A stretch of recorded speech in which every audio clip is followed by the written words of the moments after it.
Good morning. We're live on YouTube. We want to be live on Facebook as well. That's Atlanta Falcons on SI and Scott Kennedy Sports. 50,000 strong or so. That'll probably reach 15 of y'all the way the Facebook algorithms like to work. And we are live. Good morning, everybody. This is the Falcons Podcast. It's a Monday morning. All of a sudden just got kind of dark and soggy all of a sudden after a pretty nice Sunday afternoon. Hope everybody had a great weekend. The schedule release was last week. It was Wednesday night. A lot of it was leaked out beforehand, but we haven't had a chance to really go over it and talk about it since then. And I think it's pretty easy to say this is the toughest Falcons schedule that they've had in years. Not just the opponents, but also who they play and when, the early bye week, et cetera, et cetera. I also want to get into Matt Ryan's birthday was last week. I ran some numbers on him when one of the generic accounts said, is he a Hall of Famer? One of the engagement farm accounts. And, I went and looked back at some numbers just because, well, I like numbers and wanted to try and add some perspective. So I want to hit on that a little bit and want to obviously get to your questions and comments and stuff that what's on y'all's mind. This is your show too, the Falcons Podcast. Mad Scientist says my toddler yelled "Yay" when you showed up. Well, that's good. That's not the reaction I'm used to getting. So I'm happy to hear that. That's why I have to get a dog around here, I guess. They're always happy to see you. So why don't we go live every Monday and Wednesday because we like having the conversation with y'all. And I want to say hello to some folks that are here nice and early and have helped support the show in May, June, July, kind of the dog days of football here. Coming in with a super chat really helps keep the lights on, keep this forehead shining bright. So Denver Luke, thank you so much for the super chat in the slower off season. I haven't heard from Nick today. I mean, that sounds like kind of like unprofessional, but no, he's up at 5:30 in the morning to be on this show. If something happens, he sleeps. We don't always have time to communicate that. So I go live. I don't want to keep y'all waiting. And if Nick's here, hopefully he should be here. Great. He might be rolling in here in a little bit, but he's got to get up at, way before I do to be on this. So we give him a little slack if he's a little late for this show. But Denver Luke says, good morning, Nick and Scott. Great news. His C. diff is gone. Good. Luke had jaw surgery and had some complications. So glad you're doing well. Happy recovering better every day from jaw surgery. How are y'all doing? Doing well. It was it was one of the last off weekends that I'm going to have until I don't know when, honestly, maybe 4th of July, because now we kick into summer baseball season for me. And then summer baseball season leads into fall baseball season, which leads into college visits that I gotta start doing. My oldest is about to be a junior. And it's crazy that this is the happy last week of school for Fulton County and a lot of Georgia counties, y'all, how early that they get out. But I like that better. I mean, honestly, it's too damn hot in August to do anything outside anyway.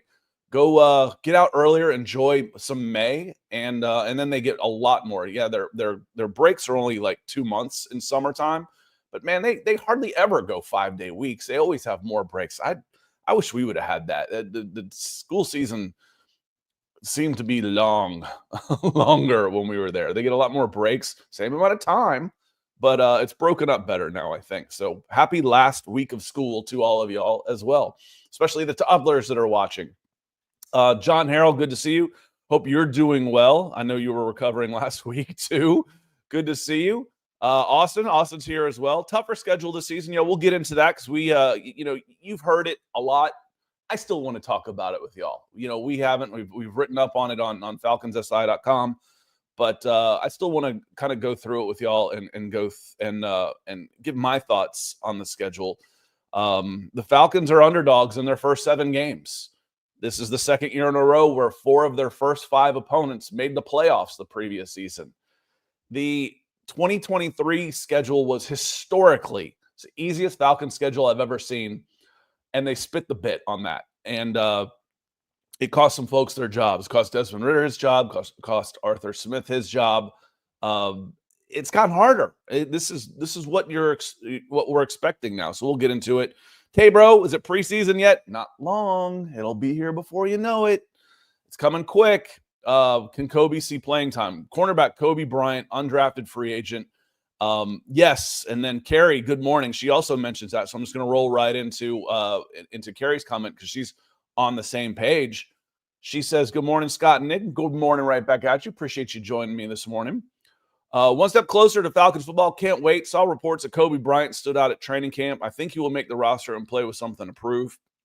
If he'd been drafted in any part of day 3, would anybody have even blinked an eye? This is a guy you get as an undrafted free agent. I know if I saw the Falcons were able to draft Kobe Bryant in the 5th, I would have said good. I like that pick. I like that. And then they got him as a UDFA in a season when they really needed extra picks. He's a day 3 pick as far as I'm concerned. I would have been happy with him in the 5th, 6th, or 7th round for sure. So in a year when the Falcons really needed some extra picks because they didn't have them for one reason or another, they got one. And I think Kobe Bryant actually pushes for playing time. I expect to see him. I mean, he's working at that outside corner slot. Mike Hughes he's just a guy. He's not somebody that you're that is locked in there. He's fighting for his every rep that he gets. Mike Hughes is fighting for every rep that he gets this year. So I don't think that's a foregone conclusion that cornerback 2 spot is open. And again, the C word I like this year is competition.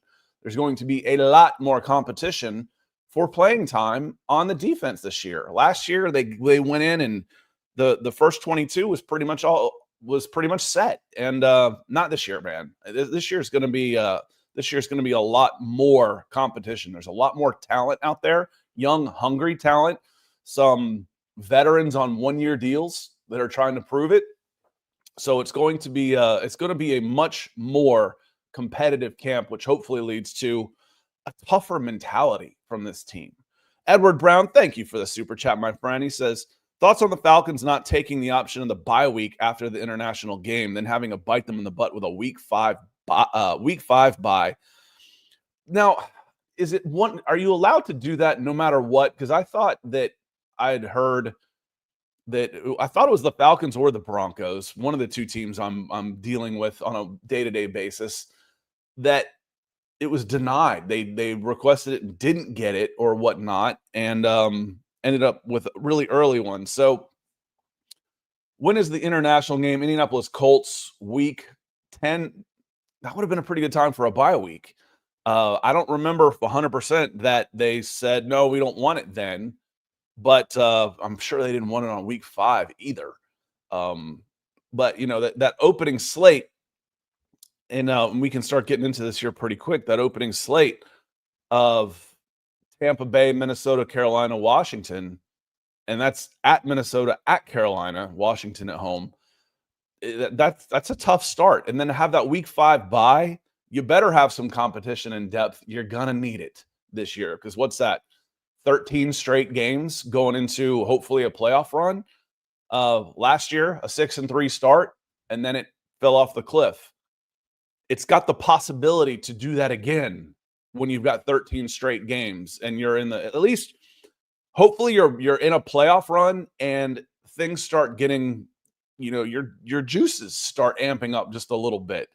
So, you're a little bit more excited. The adrenaline kicks in, and you stay more focused towards the end because you're gonna need it with 13 straight games to end the season. One more super, and then I'm gonna bring in my co-host Nick. I see him showing up. So Nick, go ahead and take a couple gulps of coffee, and I'll bring him in because Jet Jones coming in with a super. Thank you, y'all again.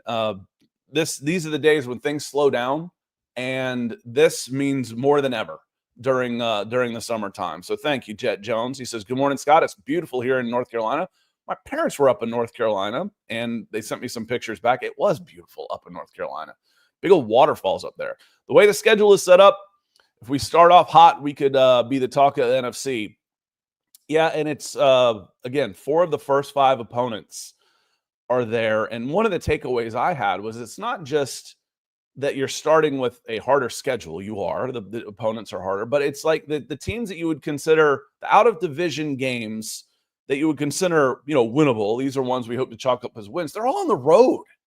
The toughest games you're going to be home dogs to, or that you would be underdogs no matter where you played. Those are at home. Buffalo Bills are at home. San Francisco's beatable depending on what they end up doing. They weren't very good last year. They're more of a name until they prove otherwise. Minnesota with a quarterback that is going to be making his second start ever, maybe, if he even gets out there. That is on the road also. So we'll get into those. Hot start, but I want to say hello to Nick Kendall. Nick, how are you doing, my friend? He's out of town. The stash is in full bloom. I'm doing okay. The little guy was up for like 3 hours last night for some reason. And also I logged on and I've been trying to deal with StreamYard issues with the Broncos stuff. I'm logged out of Chad's and he does not wake up early. So I've called him because I'm trying to make the other stream, message Derek and all of that, and nothing. So the good news is I can build that stream for you when we get off of this. Okay. All right. So I know that he likes to have it early. I have a separate login. I'm in with my own login and not a shared login. So sorry about that, y'all, but I can build that for you when we get off of this if you want to send Eric a note real quick. Okay. Talking about the schedule real quick. Good. I'm tired. It goes Mustache and Sand. Tampa Bay. It's November. We'll get into Mustache November too. Tampa Bay to start. And again, the Falcons are underdogs in their first 7 games. I think some of that's a little bit surprising. Part of this is, should you be a home dog to the Tampa Bay Buccaneers, who you've beaten twice? Can you look at the Falcons? You beat them 2 times in a row last year with different quarterbacks, and Kirk Cousins had games of his career against those two in those 2 games. But do you look at these 2 teams and say, yeah, the Falcons got a lot worse, that they should be a home dog? They're a 1.5-point underdog to Tampa to open the season, or is this more of we're still not sure what we got here with quarterback and defense? I think last year's games against Tampa Bay were pretty fluky on the whole. I mean, one of them was that like crazy comeback game and everything. And I think even though you beat them last season, you look at the overall roster and say Tampa Bay is a little bit more of a known quantity. The overall sample, I trusted a little bit more. So I don't have an issue with Tampa being favored, but Atlanta showed that they could beat them, of course, as well. So I think that I trust the broader sample of what both those teams showed last season as opposed to the 2-game sample. I don't think the Falcons found some secret sauce or something that was the key to unlocking and defeating Tampa. So, but Tampa's, I mean, understandably the reigning champion and the team that will be the pick to win the division as well. So until we know more about the Falcons defense and Michael Penix and everything, they'll be doubted. Yeah, I'm okay. It's basically a pick 'em. It's 1.5 points or so. That's sort of a pick 'em out there. I don't think that's outrageous. However, when I go down to week 2 and I see the Falcons at the Vikings, they've had some changes themselves, and the Vikings are a fairly big underdog in that game. I mean, the Falcons are a fairly big underdog in the game. They're a 4.5-point underdog right now to the Vikings. That one surprises me a little bit that it's that big of a spread. Yeah, I think it's maybe the Kevin O'Connell trust in that one, and you still have the defense there as well. They were a top 3 defense last season, and they actually improved upon the defensive line. They don't have to do all bells and whistles. They added a bunch of players along the trenches so they can win more consistently up front. But you're right, McCarthy, major wild card on that one. So it makes sense to be questioning the Vikings a little bit there as well, especially in that division. I mean, they could get beat up and then lose their momentum and circle the drain. But that's the week 2. It's more along the lines for me is like, do you know what you have? Is McCarthy going to be the guy? Yeah. Are they going to be as good as they were last year? Probably not. I would think that they would regress. I mean, Sam Darnold played out of his mind until the end of the season. The Vikings also went out and added a bunch on the offensive line this season. That was like their key. They added a couple of guys in the defensive tackle room. I can't recall off the top of my head. I know they're decent, older, but decent names. And they added, I think, 3 2 or 3 new interior offensive linemen. So they want to be able to run the football. And as we talked about a lot with this Falcons team, the thing that scares me about them is can they stop the run on the defensive side of the ball? But they're not going to be a juggernaut. It's like you're playing the Eagles or something, who the Falcons beat and the last thing is, season though, too. is remember, week 2 last year, the I was Falcons gonna looked say. horrible against the Steelers at home. They look like a team that didn't have a preseason with a hurt quarterback. Wait a minute, that's who they were. They didn't have a preseason, and they had a hurt quarterback coming off of an injury. And they look like it. But then they go to, then they make all the adjustments, the internal scouting and whatnot, and then they go week 2 on the road to Philly and win that game. So game. I think you're kind of hoping for you'd love a 2-0, but just avoid an 0-2 to start with this. And I think a split is reasonable on this. Then week 3, you go from Minnesota, you go to at Carolina. Now, Nick, I think people are buying in a little bit too much on the Carolina Panthers this year. It just feels like there's a lot of hype and momentum for them right now, and I just don't know if that's warranted. I still think of Carolina as, okay, maybe a 7-win team would be a pretty big improvement for them. Going 7-10, taking the steps up, but there's still questions about Bryce Young. He had, yes, he lit up the Falcons last year, but towards the end of the season, who didn't? They were giving up 70%. They gave up 70% completion percentage last year. And by the time the Falcons played them in the week 18, the defense had basically thrown in the towel. They were eliminated from the playoffs, and the defense had said, we're tired of this. We're tired of backpedaling too much. So I just feel like there's way too much hype for the Carolina Panthers right now. I would still chalk that up as a W. I know it's a division game and they tend to split, but one out of these first 4 at Carolina, yeah, I kind of like the Falcons' chances there.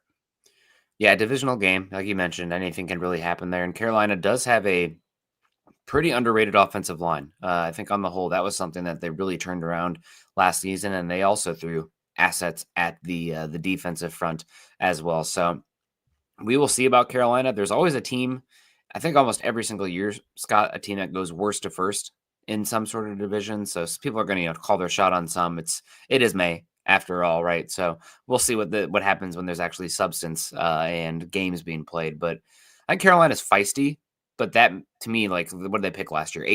8 to like 500 is what I'm talking about when I say feisty versus 8 to fighting truly for the division, unless the NFC South is that bad this season. So I wouldn't sleep on them, but I'm also not crowning them either. I want to see it, and I don't buy Bryce Young either. I think that's I'm not there yet either. Again, we'll say the same thing about Michael Penix Jr. No, I'm not ready to crown Michael Penix Jr. the next big thing. He's played 3 games and looked pretty good doing it. Bryce Young looked great, when he came back in, cleared his head, and started playing better. But I don't think we can say that he's, you're going to get a return even just on the number 1 overall pick. Not even talking about the trade. That's going to be hard to ever live up to that. But to even be a bona fide average or better starter, I'm not there yet with him. I could change. I mean, we reserve the right to change our minds based on a larger sample size, but I'm not there yet with him. And then after the 2 road games against Minnesota Vikings and Carolina Panthers, speaking of hype, now you're going to be going against the Washington Commanders, Dan Quinn, Jaden Daniels, and a big market with the hype machine totally behind them right now. And going into that game, the 2 division games, the Falcons were 1.5 dogs. They were 4.5 point underdogs to the Vikings on the road. Then they come home, and right now they're listed as 3.5 underdogs to the Washington Commanders. That one's listed as a 1:00 game. I thought that was probably going to be a primetime game. They play enough of them. I figured that would be one of them. But I think that that's, they're a 3.5 home dog is a pretty big home underdog in the NFL. I'm hoping of this slate, 4 out of 5 games, the Falcons are able to, if they come out of this with a split and go into the bye, I think they'll be in pretty good shape. Now, you're underdogs in each one of them, but your odds of losing all 4 of those games, I calculated this out before we get out here, is 8%. So it's 8% that you're going to go 0-4. 92% chance that you at least go 1-3. So I just it is a tough schedule, but I do think this is a better team. They should be better on defense. They've definitely got more talent across young, hungry talent on the defensive side of the ball. And then I don't expect a big drop off, especially early when, again, take away those Tampa Bay games and Kirk Cousins was, okay. He was okay. He wasn't the Tampa Kirk every single week. He was just okay. So I think they can get at least the same type of quarterback play, if not better. And then, overall, I think they should just be a better team this year. Yeah, I mean, we will see how it plays. Luckily, you do have, I think that game was at home versus the Commanders, and that's a team that I want to see again this season. I think the defense, they held up pretty well, but they don't have a lot of difference makers on the defensive side of the ball. Their offensive line, they lost their best player on the offensive line. They added Laramie Tunsil, but I still don't think it's an overwhelming unit. Can they scheme themselves out of it? And the way Jaden Daniels plays, again, I'm not saying that it'll happen, but he puts his body in harm's way a lot with his skinny frame. That was one of the things that scared me about him a lot, and it worked a lot last season, but long term, I don't really love that style. So, you could have a little bit of an issue there by week 4 at that point. So I know the Commanders are going to be a fan favorite, team this season after Jaden Daniels, understandably very fun, exciting young quarterback. But I'm not ready to crown them this season either. That's one that I want to see replicated because I felt like is Jaden Daniels actually this top 6-7 quarterback already? We'll see. Yeah.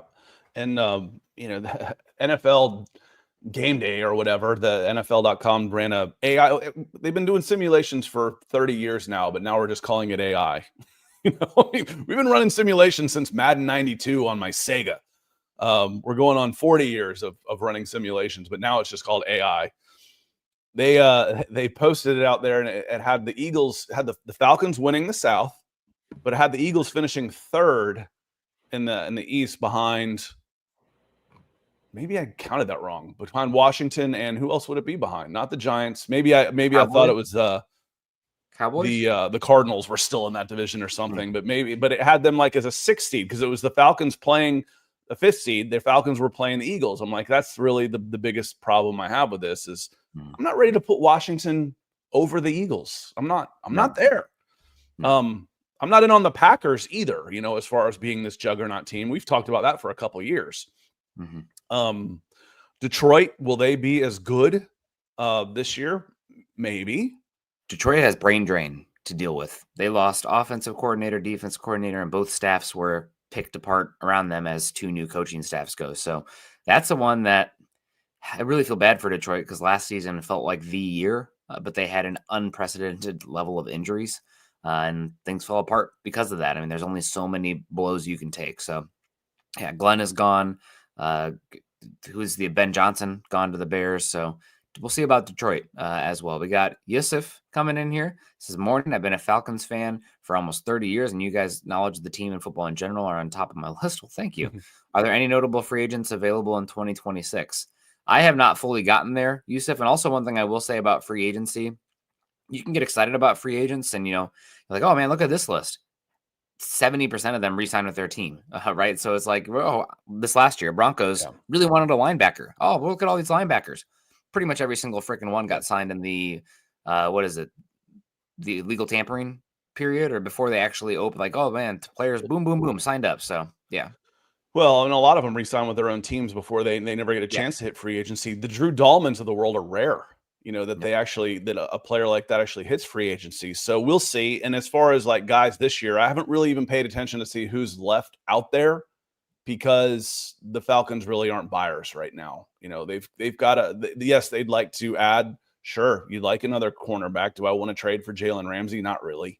I don't want to give up another draft pick right now for him. I'd rather, this isn't a Super Bowl window team right now. Let's hold on to a few draft picks and keep building. And as far as money goes, there's they'd have to do some cuts first. A David Onyemata, Caleb McGarry. Oh my God, the Nelson kid looks amazing. We're going to save $15 million and cut Caleb McGarry. That's just, I don't necessarily see that happening. So for 2026, we'll get into that as we move forward. Yusuf, appreciate the good words. Kelvin O'Connor, he's good morning. He says, no playoffs, no more Raheem Moore. It's that simple. I'm kind of with you on that one. I think though 9-8, and there's questions. If they again, is that good enough that you improved a game?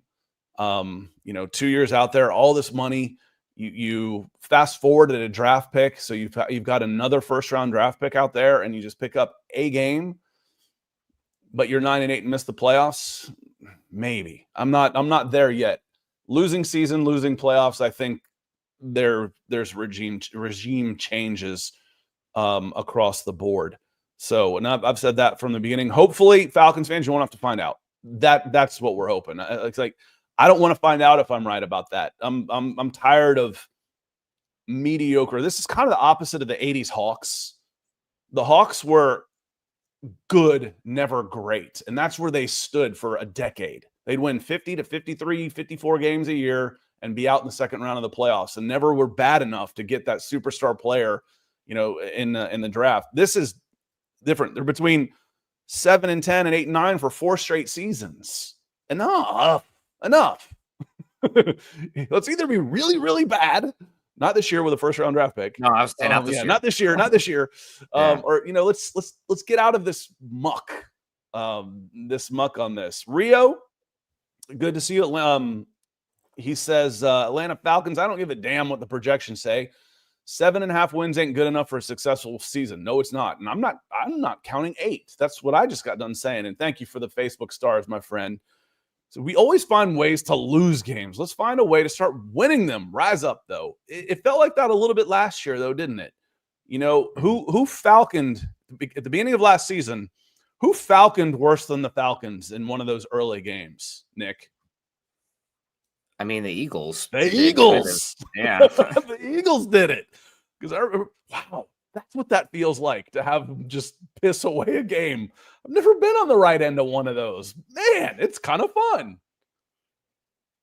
Yeah, I mean, that was a crazy game. Week 2, I remember sitting in a Mexican restaurant after the meet and greet with a buddy of mine watching that one. Was that Monday night too, or is that must have been a Monday night game? It might have been. It was a night game. I thought it was a Monday night game. Yeah. So great. Yeah, a lot of fun on that one, and it shows that you can beat anybody in the NFL. So obviously we can't really take projection there with Michael Penix in that one, but still, yeah, shows they're vulnerable and they can beat anybody. So we got August coming in, says Penix is still technically a rookie. There's going to be a learning curve. Not every winnable game on the schedule is going to be an automatic win. It's the NFL. I mean, something like 70 to 80% of the games are one-score games. So I don't even know. Like you typically really, really, really good teams, I would say only have 3 to 5 automatic wins on a schedule. And the Falcons are not really, really good. So, I mean, looking at their schedule right now, what would I say is an automatic win? I mean, New Orleans at home, you'd hope, but it's a weird one. And then New Orleans, you never can call New Orleans an automatic win. We know better than that. So that one's a rivalry game. And what are they doing? Are the teams even playing for anything in Week 18, Nick? There aren't any automatic wins on this schedule. And that's kind of the point, is that the games that you'd like to say, okay, these are kind of the weaker teams, the non-playoff teams, they're all on the road. Mm-hmm.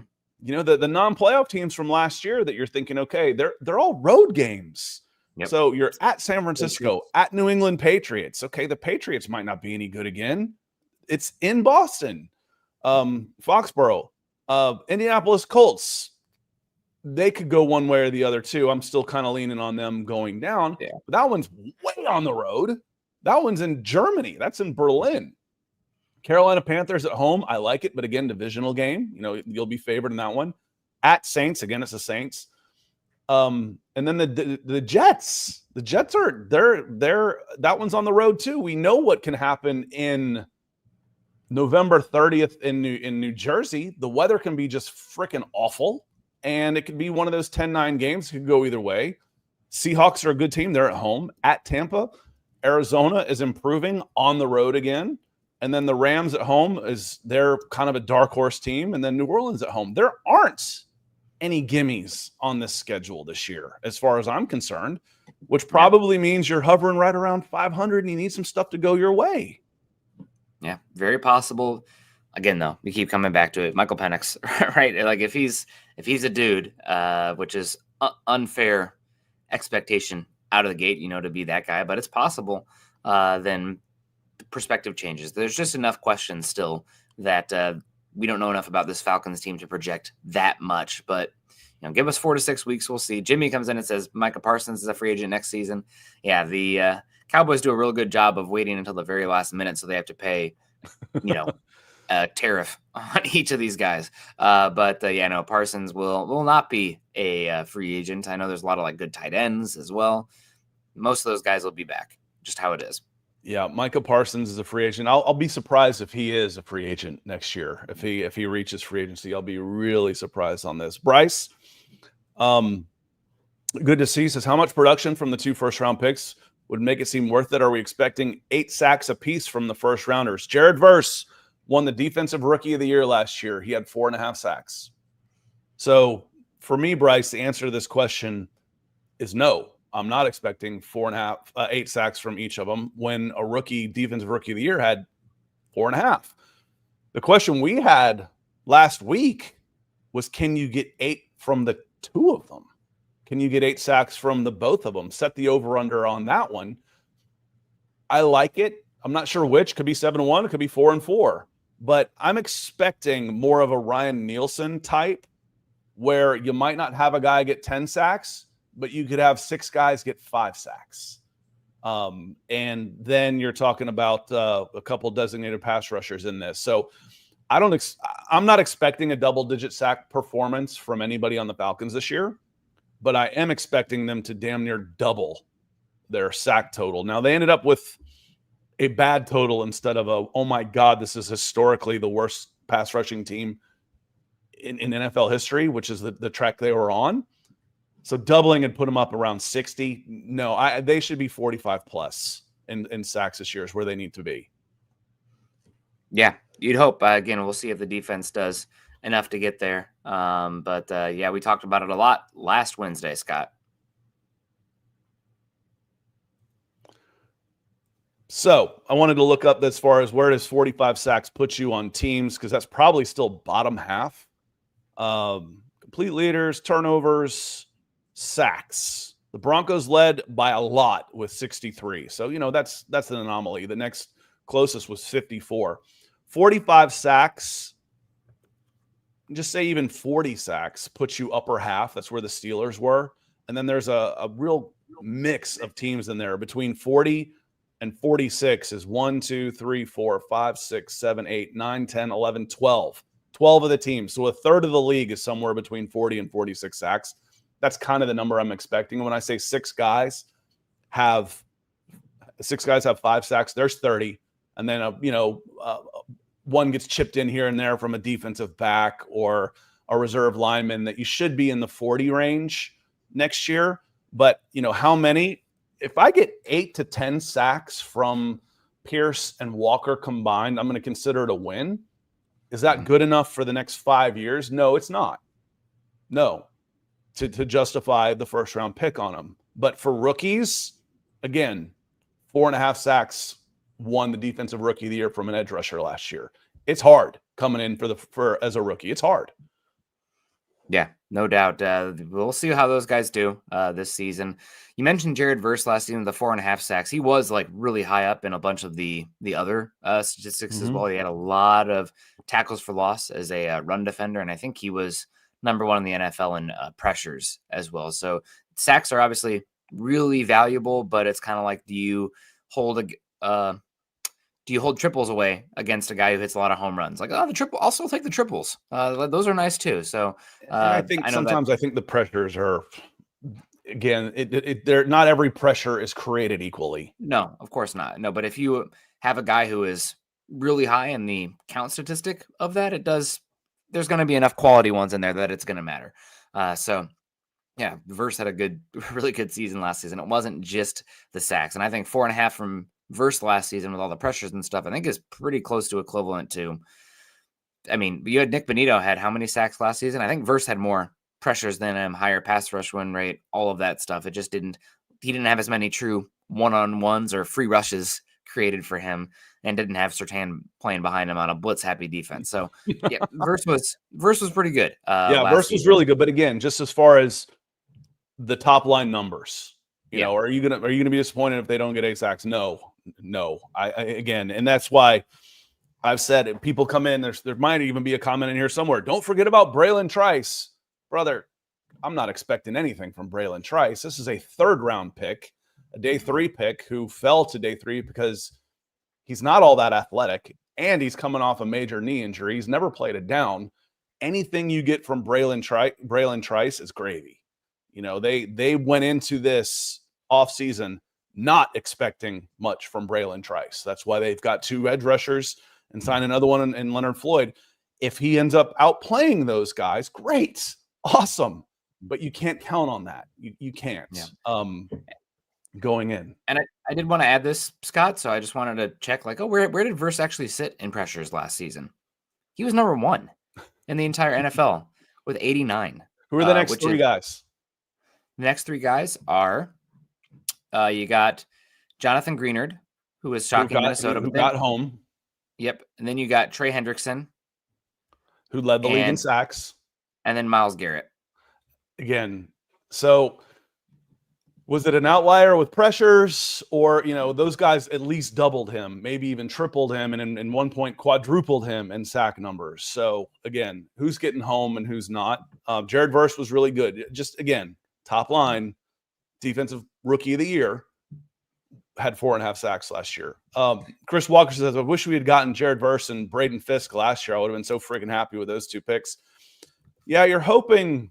Fisk was I started calling him, I was watching Daredevil again at the time, so I started calling him Kingpin because he kind of looks like Kingpin out there. His first step at the Senior Bowl was just asinine. It was so quick. He's a little bit undersized. You know, he was 290 inside, but he was being used to penetrate gaps and get into and wreak havoc in the backfield and then swarm around him from the outside. But it would have taken a trade down probably to get. You could have gotten both of those guys probably. I would have been the guy you mentioned was a free agent, was Jonathan Grenard.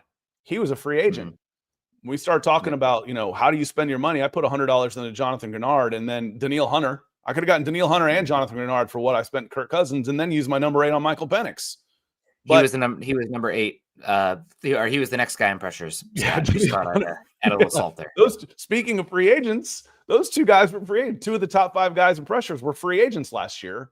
And you know, you went and got a quarterback when you were going to use an 8 pick on a 24-year-old quarterback anyway. It was poor resource management for the 2024 and 2025 seasons, as far as I'm concerned. Now let's move forward on that one. Curtis Case, good morning, Nick and Scott. Good morning to you as well. I hope you are doing well. Late to the show. Well, we're glad you're here, and thank you for the support again. This time of year, it really helps keep the lights on, keeps these spots and the forehead shining bright out here in May and June and July when it's quiet. Y'all, the support that you show helps keep us going, without a doubt. But I hope everyone had a good weekend to you as well, and I hope everyone is getting ready for a great week. George in Atlanta. Good to see. It feels like a newer name to the Super Chats. Thank you so much, sir. It's coming in Yellowwood. He says, how are we looking as far as protecting Penix? The offensive line, I think, is a strength of this team. You are switching out kind of. You know, the guy who's going to be the starting center for this team started half the games last year, and he was 5-1 until Kirk Cousins got hurt. You still have a couple liabilities out there. You know, Kirk Cousins got hurt because Caleb McGarry whiffed at right tackle, and then he got crunched in the Saints game. But overall, I think the offensive line is still a plus for this team as compared to other offensive lines around the league, Nick. Yeah, we'll see with Penix, right? You are switching out Dahlman, and we don't love McGarry there, but you do have Matthews. And of course, gosh, all of a sudden, I always blank on the right guard, even though he's so freaking good, Scott.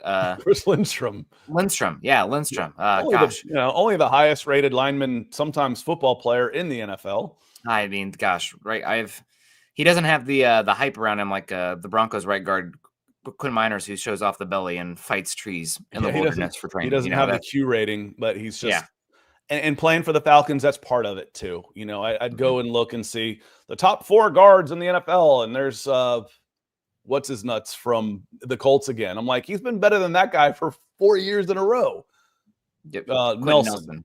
Yep. Yeah, I'm like, he's better. It's like, if you want to say Zach Martin, okay, he's still getting, but after that, it's Chris Lindstrom. Lindstrom is the best guard in the NFL, at least top 2, all pro type. But George, I think good. Again, one of the big concerns, and especially it keeps getting ignored from the national media, is center. They could have paid Dahlman. They could have, but I can get Ryan Newsel for literally 20% of the cost. And then maybe I can get Divine Diablo and speed up my secondary. Maybe I can get another big edge setting defensive end in Morgan Fox. And I can spend that in some other ways. Or I can pay a bonus on Kirk Cousins' $100 million contract. But overall, I like, especially the way they use the running game, dictate. It's hard to rush the passer if you're going to get, if I've got to be on my heels because Bijan Robinson and Tyler Algier are coming right at me. So being multiple and being balanced will do as much as the personnel for this team. Thank you again, George.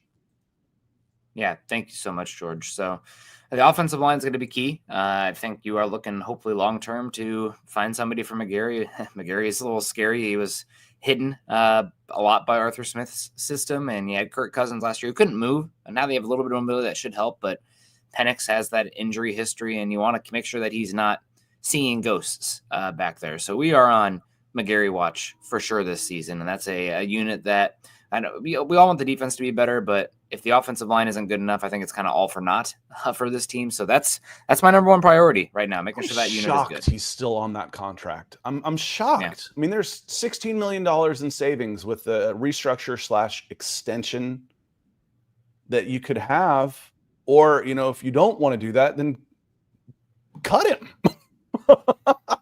Yeah. Again, it points to the fact to me, just like I've said this a zillion times, I know. Since the moment they signed Kirk Cousins, every move they have made is pointed to 2026. Why do I need to restructure McGarry now? Let's wait and use that money or figure out what we need to do for 2026. What's getting an extra $10 million going to do for this team right now? Is that going to be the difference? But the thing is, though, Nick, that could be the difference between Terry Fontenot and Raheem Morris keeping their jobs for 2026. Unless they're already assured that they're going to be there because they sold Arthur Blank on the 2026 vision. I think it more so shows the difficulty in finding even McGarry caliber offensive tackles on the open market. Or is McGarry saying, no, I don't want to restructure. I'm that good. I'm going to test free agency. I think they'd maybe like to have that flexibility still where they can move on, especially there might be another new regime coming up here. And anytime you restructure, a lot of times it's for security for the player, and it's harder to move on from then. So right now you have a lot of flexibility to move off of that contract. So if he's injured this season or not very good, he's gone for sure. And if this team was, one veteran linebacker away from something, maybe you do restructure him and you're like, okay, we'll live with it. But let's be real. This season, it might be playoffs or bust for some people in there, but from a roster build perspective, this isn't a playoffs or bust season. You're not going to like, oh man, we lost this season. We had a good defense on paper and now it's gone, right? Like this is one that I think you're probably still building on the whole. So I think it's a little bit smarter to keep the flexibility there with McGarry, especially with what we just talked about, Scott. Free agency is kind of a scary market right now. This was a terrible. Yeah, but even though I could basically pay him out and extend him a year with a restructure, and it wouldn't really affect my dead cap that much. So it's interesting to me. I'm a little surprised that he's still on that contract. But there is flexibility. That doesn't mean they can't do it. They can do it whenever they want to. So anytime. But Terry Clark has been sitting. Thank you for the comment. He says, watching Jalen Walker at UGA, if the Falcons choose to use him as a blitzer, they're going to play him on the edge to start, try and keep it simple and not overwhelm the rookie with too many things to do. I think the Benz will be electrified by what he puts on that speedy turf. When UGA played in Atlanta, he was unblockable. And that's something that they're looking for. Michael Lewitzki, good morning. Hope you're doing well. To Biggs, Bird Talk, good to see you. Thanks for joining us. It's his first time catching y'all live. Rise up, right back at you. Appreciate you being here. Just wanted to kind of finish this here with talking about the schedule. There's a lot of ats on there when it feels like they are playing 14 games on the road this year. You look at the back half of the schedule. So they play Buffalo, at San Francisco, Miami, New England, at Colts, Carolina Panthers at home. And then starting November 23rd, so Thanksgiving weekend, they're on the road for the next 5 weeks. From Thanksgiving till Christmas, they are on the road 4 out of 5 times, with only Seattle coming in here. And Seattle dismantled the Falcons last year. That was a humbling game. The Seahawks absolutely dismantled the Falcons last season. And, I don't expect them to be any worse this year either. There's a team that's being slept on. The Rams and the Seahawks. I don't know what to make of the Seahawks. With Sam Darnold, going from Geno Smith to Sam Darnold, and they did a bunch of weird Cooper Kupp. I don't know what to make of the Seahawks. I think that the Cardinals will be better. The 49ers will be better. The Rams will be – they won the division last season, right? So I'm out here in Seattle. Scott, I don't know what to – I'm not buying any Seattle stock right now. That's one that's – they're weird. They are weird. But, again, that was the matchup didn't work last year. But part of that was the soft zone was really exposed for the first time. Where, they're just going to sit back. Well, Geno Smith, I'll sit back and take 5-yard completions all day long. But it's not even just Christmas where 4 out of 5 is. It's starting November to Christmas.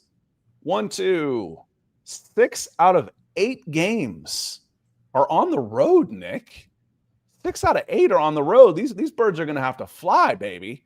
At New England Patriots, at Berlin, Panthers at home, at Saints, at Jets, Seahawks at home, at Buccaneers, at Cardinals.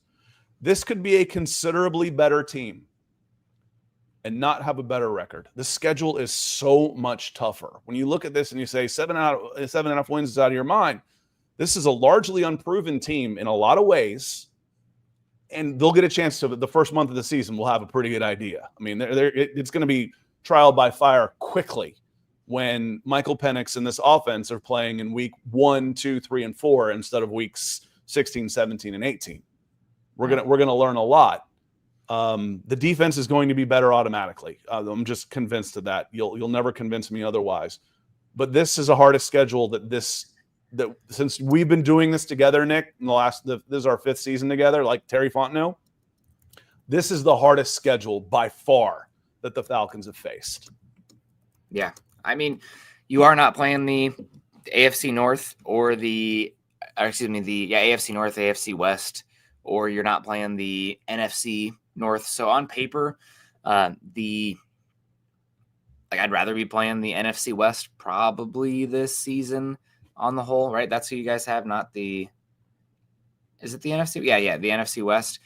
It's a tough one, but I wouldn't say it's the toughest in the NFC. No, I'm just saying it's the toughest the Falcons have faced. Yeah. I think it's up there for sure. And you've had that's true, Scott. The other reason is that the Falcons schedule has been so freaking easy, and they haven't taken advantage of it at all. The 2023 schedule, literally, I'm not big on hyperbole, so when I say this, I'm not going to say it about 10 different things. The 2023 schedule was the easiest schedule I've seen the Falcons ever face. Yeah. And because it wasn't just the teams, it's the quarterbacks they were playing. Remember, they either played 4 of their first games were quarterbacks making their debuts. And then they had injured quarterbacks, the Vikings. Remember the Vikings coming to town? It was rough. But this also should be the best and most talented, balanced team the Falcons have had in these 5 years. So that's the other part of it. Michael says, I see we had the 20th ranked schedule. Baloney. I'm not buying it, but usually it's been the 30th, 31st, 32nd ranked schedule. The Titans game. That's right, Dave. Will Levis got his jersey in the Hall of Fame on that Titans game. The Vikings at home. Who was the kid from Tennessee that came in? Josh Dobbs.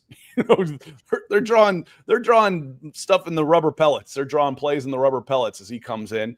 And the thing is the guy that started the game was making his debut, but he got hurt early, and Josh Dobbs had to come in. That 2023 season, yuck. Real quick, we want to get out of here, but basically, my thoughts on this is hovering right around 500 plus or minus, I think, is where this team's going to be based on the questions they have. But hovering around 500 keeps you in a playoff race until the last week of the season. The 13 games to close the season or in a row is going to be a grind. It's absolutely going to be a grind. Lots of road games, 13 straight games.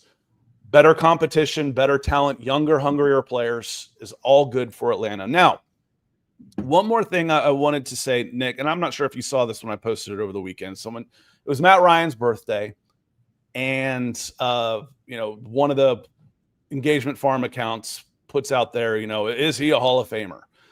I'm not saying whether he's a Hall of Famer or not. But, going by the numbers, he's a top 10 passer in a lot of categories, and everybody else is around him shy of Phillip Rivers right now is in the Hall of Fame. And one of the other things that I wanted to say, Nick, is, he never won a Super Bowl. This team's been around 60 years. They've never won a Super Bowl. We're not talking about him taking over for the Packers or, Steve Young's 49ers or Troy Aikman's Dallas Cowboys. He's taken over the Atlanta Falcons. So, Nick, his winning percentage as a Falcons starter was .541. Okay. That puts him between, if he was a franchise, he played 222 games as a starter for the Atlanta Falcons. If he was a franchise, that would put him 9th between the Patriots and Steelers. So while Matt Ryan was a Falcon starter, the Atlanta Falcons were a top 10 team. Okay. Do you know where they were without Matt Ryan? Do you know where the Falcons have been historically without Matt Ryan? Bottom 3. Worst. Their winning percentage when Matt Ryan is not their starting quarterback in their 60 years of existence for the Atlanta Falcons, their winning percentage, ironically, because this is our area code, the Atlanta area code is 404. Their winning percentage is 404. Last. 404 is DFL. Crazy. Yeah. In other words, Matt Ryan was the quarterback who took a team to the top 10 for 15 years, who is otherwise the worst franchise in football. Mic drop. That's what I have to say about Matt Ryan's candidacy. Forget the Super Bowl thing. He led the golden age of Atlanta Falcons football. So far. So to this point, to this point. And since he fell off, we're in the middle of 7 straight losing seasons again. Yeah, Matt Ryan, you put Matt Ryan at one of those other marquee blue blood programs, he's probably got a couple of Super Bowls, and there's no questions about it. Yeah, to me, it is a very high threshold to make the Super Bowl, and I think Matt Ryan, without the massive multiple years of team success as well, he's more of the Hall of Very, Very Good versus Hall of Fame. And it's also because he has some pretty tough contemporaries as well that he has to clear as well. I mean, you putting him in the same conversation as obviously Eli has the 2 rings. I don't know if you want to argue with that with Eli. Switch Eli, put Eli in Atlanta. He probably wouldn't have played here. He would have potted his way out here. Yep. You switch Eli and Matt Ryan, and this isn't even a conversation. The conversation is Eli's not in the conversation for Hall of Fame if he's an Atlanta Falcon. No. Yeah, and if you put Matt Ryan on like Ben Roethlisberger, the other one, put him on the Steelers this season, it's maybe a different conversation, but kind of is, that's how it played out. To me, he's like, you have the questions. Obviously, Tom Brady's in, Peyton Manning's in. I think obviously you have Aaron Rodgers in and Ben Roethlisberger in. Eli is probably in as well. Where it starts to get tricky for me is the next 2. It's Phillip Rivers and Matt Ryan. Those are the two where it's like, man, really good stats, good teams, not historically great franchises. Where's the bar for the bar is lower for quarterbacks, obviously, because they're that important. But those are two where I think there's start to be it's a tough discussion. Let me see here real quick on those NFL winning percentages. So name those teams again. Name those guys who you liked again. And part of it has to do with those quarterbacks. Sure, they contributed to it. I said Peyton Manning. Who did it with Denver Broncos, who was 12th all-time, and Indianapolis Colts, who was 11th all-time in winning percentage. Wow. You have the Patriots as well. 8th all-time in winning percentage. Then you have Phillip Rivers. Aaron Rodgers and the Packers, 3rd all-time in winning percentage. And you said Ben Roethlisberger and the Steelers, 9th all-time in winning percentage.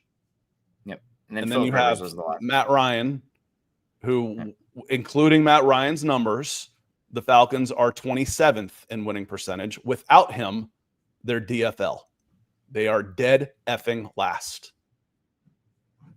So I don't hear about this. Again, to me, it's a little bit of like, okay, LeBron James won a championship in Miami. So what? That was a dream team. They built their own team. You won it in Cleveland. All right, now you got my attention. You know, it was the same conversation we had about Sean Payton. Well, Sean Payton only won one Super Bowl with Drew Brees. Did you see the Saints before Sean Payton showed up? They were the worst team in football before they got there. So to me, it's a little bit out perspective, y'all. Yeah. I mean, obviously, great quarterback. So I see Matt Stafford. Matt Stafford's also in that line. I would not. Matt Stafford was like this with the Lions. He had to leave Detroit. I would have this and I've had this exact same conversation. Matt Ryan was a phenomenal freaking quarterback stuck in a bad franchise with the Detroit Lions. And it's one of the reasons why so many of us are happy for Lions fans now, because they've suffered. You know, the Falcons fans that came out many times talking about the best fan base in the NFL is the Atlanta Falcons. Because if you are a fan of the Atlanta Falcons, by God, you are loyal. You have earned it. You take the abuse. That's why we were happy for the Lions. Matt Stafford is a phenomenal quarterback who was being overlooked because he was in one of the worst franchises of all time. Yeah, certainly possible. Certainly possible. So, yeah, second fastest quarterback to 50,000 yards. Yeah, he was very, very good. I'm not going to argue too hard either way, Scott. I think he's on the cusp for me. Him and Phillip Rivers, where's that line? I mean, if I was starting a franchise, even though Eli has the success, and God bless him because knocking off the Patriots twice in the Super Bowl, we love him for that. But if I was drafting those guys, I'd probably take Phillip Rivers and Matt Ryan before I take Eli. But that's just me. Curious off the top of my head, this is semi-rhetorical. I wonder what the New York Giants defensive rankings were the 2 years they beat the New England Patriots, because I know what the New England Patriots defensive rankings were for all of Tom Brady's Super Bowls. And Matt Ryan had one, I think, top 10 scoring defense, one in his career. So on that note, we're going to get out of here. It's 9:35. I want to say thanks again to our Super Chat superstars. There were a bunch of you today, and I can't thank you enough. Jet Jones, Denver Luke, EB, Rio coming in on Facebook, Curtis Case, and of course, George wrapping us up. So thanks again for being here. Love having the passionate conversation. We're right at an hour. We're going to get out of here. We will be back on Wednesday. We'll talk some more Falcons news, take a look forward, maybe break down some different parts of the team, the camp battles, et cetera, et cetera. Thank you so much for being here. Had a blast this morning. Hopefully the sun comes back out. Y'all have a great rest of your week. We'll see you on Wednesday. Peace.